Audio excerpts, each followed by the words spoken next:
Welcome to FOB TV, the future of business. I'm excited to introduce my guest today, Rob Tiffany. Rob, thanks for joining us. Hey, thanks for having me. It's good to be here.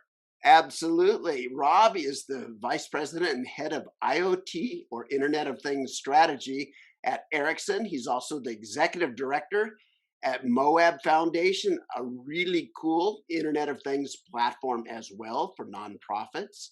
So a lot of fun stuff we're going to talk about there. Rob, let's just jump right into it. You and I have talked for many, many years. We catch up every 7, 8, 9 months to make sure we can, square each other with the world and know what's going on. Absolutely. Keep each other in line. Absolutely. So this has been a weird and strange world that we've worked in. Before we pushed the record button today, we were both talking about how interesting it was to be using all these collaboration platforms instead of flying all over the world like we usually do. Right. Let's just start with a fun question here. I love following you on social media because you're one of the people that have this unique way of combining fun cultural and food and wine tidbits and photos and everything with technology. How do you do it, and what's your strategy? Wow. It's probably better to just say, Rob, you're off message. You know what? I mean, that's a good point, and I probably don't even think about it, to be honest with you. And it depends on where I'm at too, or what platform you're doing social media channels. Maybe I'll do some of those more non-business things on LinkedIn on the weekend, maybe, and then Twitter, whatever. Facebook is a free for all, of course. Yeah. And then there's the all important Instagram. And then, of course, these days we're all on Clubhouse now too. So that's a thing. Right? I saw that you were doing a Clubhouse. How was that experience? So, for those of you not familiar with Clubhouse, it's all audio, isn't it? It's like an audio conversation with multiple people. Absolutely. Here, let me launch it here for you. It's like, it looks kind of like this. It only runs on the iPhone, and you create rooms, and it's just audio only. And it's clear that it blew up on the internet. It's been around for about a year, but it totally took off, I'd say, about a month ago. I got into it. Friends of mine from Microsoft way back when do a show called The Good Times Show. And then they have Mark Andreessen on and Steve Sinofsky. And so lots of people are coming. And then they had Elon Musk. And then it was just like, and so people are like, I got to be there. It's the next, it was like it was having its Twitter moment. To answer your other question, though, I think it's important for people to just kind of be themselves or be real. The one thing you don't, especially there's a platform like LinkedIn, for instance. It's so easy, and you see so many people on there that you're like, is it really you saying that, or is this a programmed message from your marketing and comms people? Or is this your assistant just tweeting out with your name on it? Absolutely. And so it's so important to just be real with people, not crazy real. So it just depends. And so, yes, it does. It's good to talk about food sometimes. And, it's funny. I did a different podcast on industrial stuff with him, and he had seen a bunch of things I posted on how I was using sous vide to make beef fajitas. And he actually just sent me over the weekend a picture, especially these times. I think humanity and humanness and being real is super important. It's so that we don't look like a bunch of programmed robots just speaking the company message to, I need to sell more widgets. I got to stay on message. I got to say this stuff. And so, how are you going to be credible if you're not talking about stuff that you care about personally? Gosh, in this world of retweeters and reposters and influencers who are on the top 10 whatever lists that they're influencing, and you notice it's the same people no matter what the technology is, which is amazing how that can happen. Yeah. So I mean, I can tell it's you because there's like Pearl Jam, there's high cholesterol food, there's wine, and there's walking. Now, what was it, the Snoqualmie Trail? Yes, so near where I live. So I live on the kind of the east side of Seattle, right near Redmond, where Microsoft is. And we have a Snoqualmie River, and so so that's how I can authenticate your social media. It has to touch on one of those kind of Seattle-based grunge music. Yes, absolutely, absolutely. So lots of TV Eddie shows from Vedder, the 80s, Rob. lots of Chris Cornell. Yes, 80s. It's all about the 80s. We all grew up in the 80s, and then all of our friends launched grunge bands in Seattle in the 90s. Yes, there you go. Oh yeah, those were the days. Those were the days. Absolutely. And the wine thing, like what would I be doing if I wasn't working in technology or being an analyst or whatever? I'd try to be a master sommelier or whatever and just do the wine thing. Well, you know what? Here in Boise, we have like one big vineyard above on the hill above my house here, No and it's way. owned by a technology guy who just sold his tech company to Equifax. And Okay. so he's well positioned, and now he owns a whole vineyard on the side of the hill above our house here. Wow. So, there's hope. Good luck. I know I can't tell you how many Microsoft millionaires, let's just say tens of millionaires that became single digit millionaires by going in the wine business. That's Also, funny.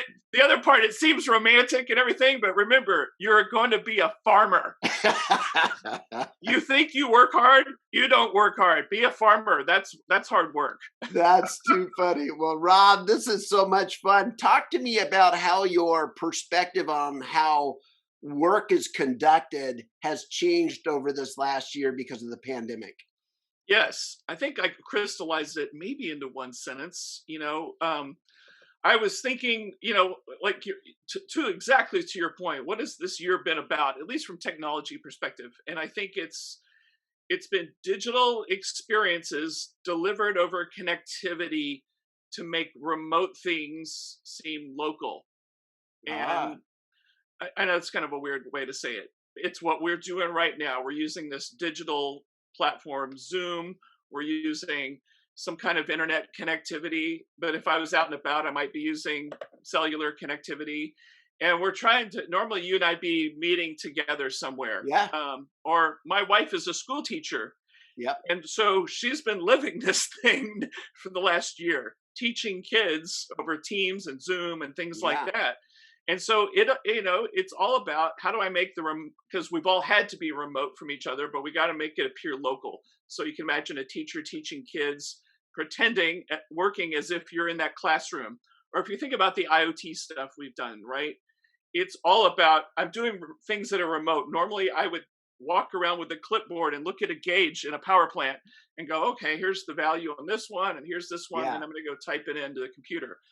Well, IoT was all about, hey, let's use the magic of sensors or a camera and wireless to let us remotely know the state of something that I'm not yeah. near. And it's really that in a nutshell. And so I think if you think about it, people talk about what's succeeded and what has failed during this time of COVID, what's worked well. And so you think about these digital platforms that have brought people together, that allow people to do things remotely, have done really well. Oh Absolutely. man, my wife is participates in like three different book clubs, and some of Yeah. those book clubs, I think like two out of the three book clubs are all on Zoom. And Yes. at first everybody's uncomfortable, but now it's just a hoot fest. Everybody's laughing and talking away, and the technology's Is it disappeared. really a book club? Probably not. Is that like a sewing club that doesn't sew? I Um, know. Now, that's the other thing. That's the other personal thing that's a big deal with me is I'm a writer. I write Yeah. children's books, and I've tried to make some headway there. And so I've been in some writers groups that are kind of similar to a book club, right? And Yeah. they have been online, and Yeah. you're trying to help each other push the ball down the field towards the goal line because it's so hard to write a dang book, Right. and having motivation and people giving you prompts and stuff like that. Oh yeah. So yeah, that totally makes sense. But you know what? I think back 1 year ago, and within my own team, we were using like three or four different collaboration platforms. Yeah. Some people were on WebEx, Yeah. and then Right. there's GoToMeetings, and then there's Google Meet, and there was all these things.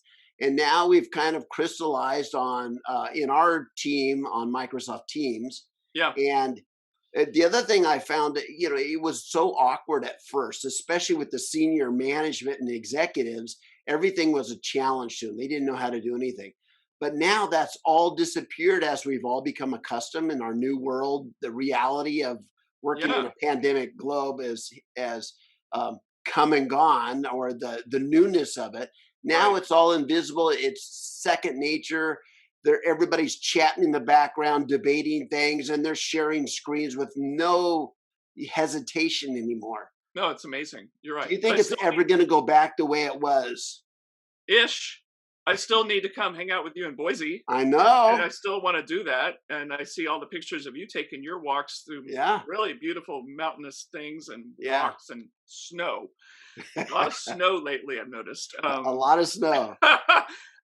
Yeah, I think it will partially go back. I know a lot of people. I'm not a fan of the term "new normal" at all. I know that it's what we're doing now, but I think we're gonna beat this thing because we're smart. Humans are smart, and we're gonna figure this stuff out, and we're gonna do this vaccine, and we're gonna because people need each other, and Yeah. humans need to be with each other, and this is a substitute, but it's not a perfect substitute. It's what we have to do, right? We have to be Right. adaptive, and so we will. You improvise like the Marines, right? You Oh yeah. improvise. Oh Hoorah! yeah. But I can assure you, I don't think my employer is ever gonna just tell me to go jump on a plane every day anymore. You're probably right. You're I probably right. think there's going to be a new criteria or a new filter that's going to allow people to get back on a plane today. That's I an think, interesting point yeah, because I you know think what? like 60% or more of the kind of flying you and I did, Yeah, I think might be scrutinized in a different way. Like, yeah, we figured out how to do yeah, that on Teams.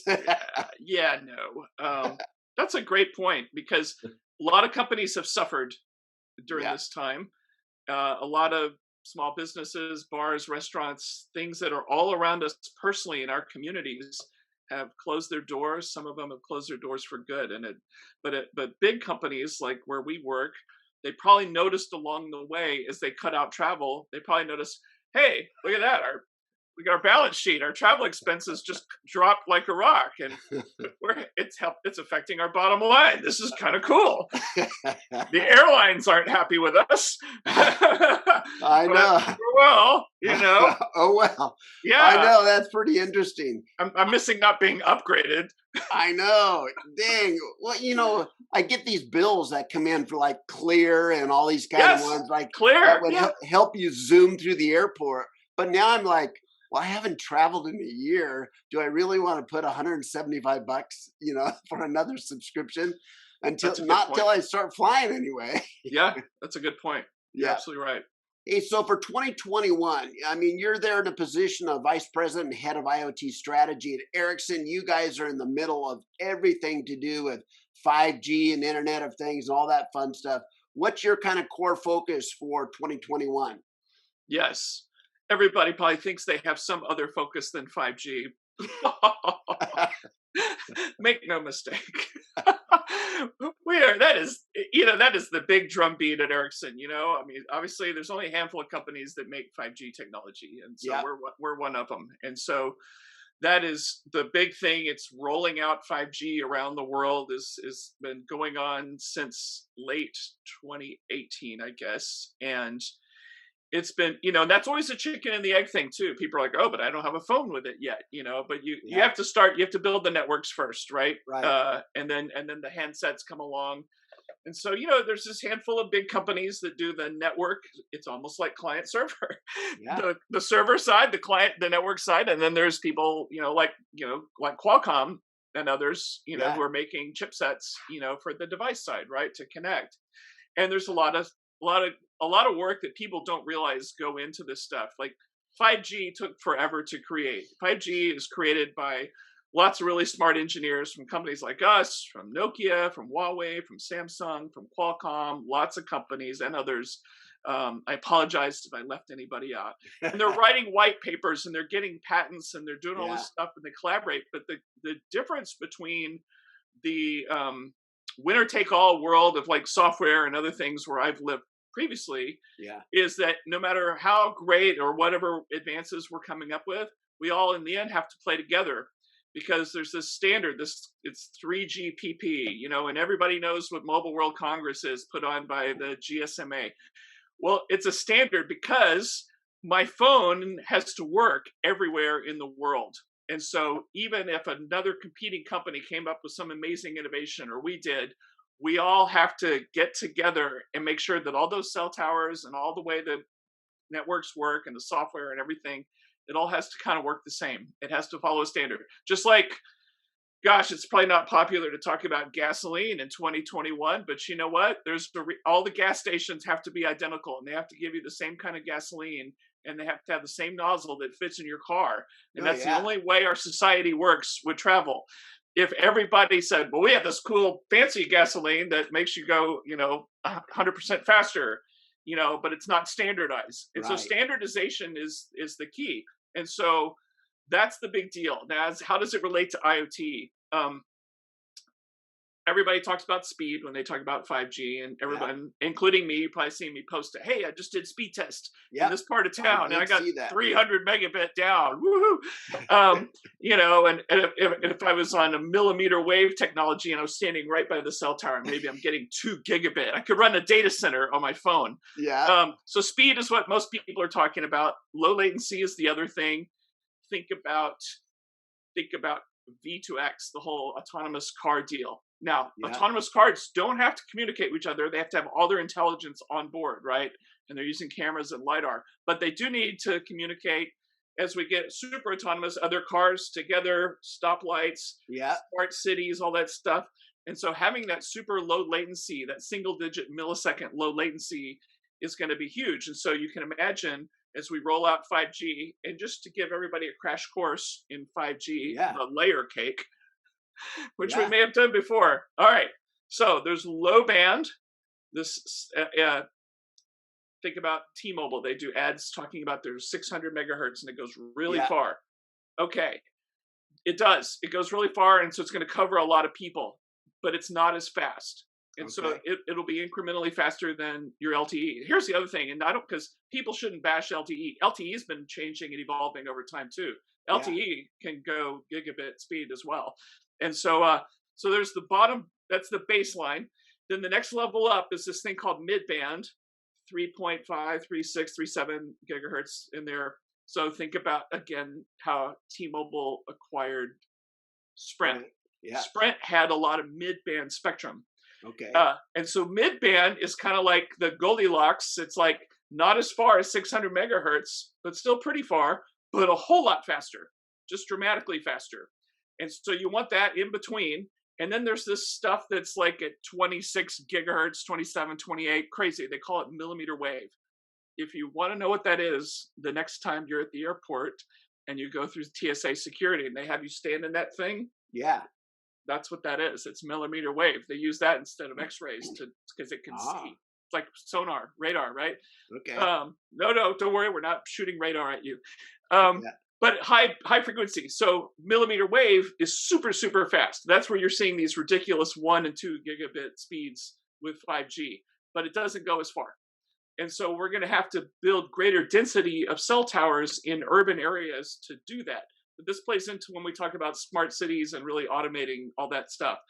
You're going to see small cells. So instead of seeing your traditional cell tower that you normally see, they'll be on lampposts, they'll be in small little deals. And it's going to take a while because the logistics of it. Companies Yeah. are going to have to get right away. They're going to have to buy places, Yes. space, right? And you run fiber usually underground. The bottom of your layer cake is a network, a fiber optic network, right? Yeah. Because it's, make no mistake, there's always some wire somewhere. Yeah. But 5G, they're actually using 5G to beam backhaul, kind of like you might do with a microwave repeaters. They're doing that too. So that's an interesting deal. Wow. So in urban areas, you're going to see higher density, and so it's going to take a while. Again, it's just logistics. Yeah. But the other part that's going to be cool is this increased amount of capacity in the network. That's what's new also. And no one ever talks about it except me. Okay, maybe somebody else at Ericsson talks about it. I don't know. But basically the takeaway is right now, like if you're indoors, you're saying, well, I'm going to do IoT. I'm going to use the network that's already there. Of course you are. And that might be Ethernet, or it might be Wi-Fi or Zigbee or Z-Wave or Bluetooth or whatever. Well, with Wi-Fi, I don't think a lot of people realize, the little Wi-Fi access points and Yeah. repeaters, you can only connect so many devices or smartphones to that or laptops at the same time. Like we're talking low hundreds, maybe Right. 100, maybe not even that, maybe 50. So there's that. Then you go outside and let's say you're choosing to use cellular with LTE, the existing gear, you're still talking around a cell tower, 1 or 2,000 at the same Yep. time. So Yep. here's the magic with 5G. Boom, we're going to go to 1 million simultaneously concurrently connected devices in a square kilometer around each cell tower. Wow. Yeah. Yeah, that's the game changer. And no one talks about it. It's by far the most important thing for And as all IoT. of us have smart homes and smart cars and smart everything, that's, exponential increase in the number of connected devices all needing to be on that tower, right? That's exactly right. That is how smart cities and all these other things that we've talked about and we've dabbled in, that's how they're actually going to come to life. Had we been successful in the past, and we were not, with giant IoT projects across cities where, let's say, we had millions of devices, like we Yeah. talked about, we would have run into bottlenecks in the network. But Ah, we were not successful in the past, so we never got to the point where we hit those bottlenecks. So got it. now with 5G, it's amazing, and it's also there's a sustainability element too. It's the same gear, it's same hardware. It's not like we, put a nuclear reactor next to a cell Yeah. tower. It's the same gear, just now doing 100x, 1000x, more devices. And so Yeah. you're getting more with the same power consumption, same kind of gear, if that makes sense. That's awesome. Rob, right now I'm going to say thank you, and we're going to take a break and come back for part two. Sounds good. All right.